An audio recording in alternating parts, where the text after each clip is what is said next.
Bwana Yesu asifiwe, Bwana Yesu asifiwe. Kwa majina naitwa Siumweke Bura, mwimbaji wa nyimbo za injili nchini Tanzania.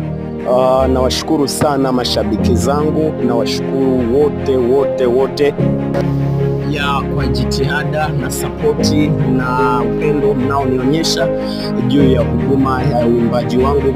Mungu awazidishie na waongezee pia kwa sapoti ambazo mnazidi kuzitoa juu ya nyimbo zangu. Atawabariki, Mungu atawazidishia pale ambapo mnatoa. Lakini pia nawashukuru kwa ndoa ambayo nimeimaliza salama. Mungu ni mwema, maombi yenu yamenibariki na nimemaliza salama.